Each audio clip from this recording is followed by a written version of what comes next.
Alright, so this is the game. You kind of just hop around and craft and build and do whatever you want. I can dig down like this. And then if I were to right click, I can build back up. And then you can switch between the blocks in your inventory by pressing the number keys. You can also press E to open your inventory.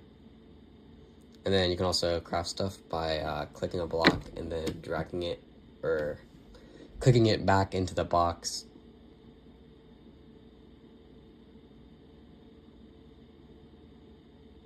You can also press I for the general info menu, and the world is infinite since it's like basically procedurally generated with noise. So yeah, that's kind of all there is to it.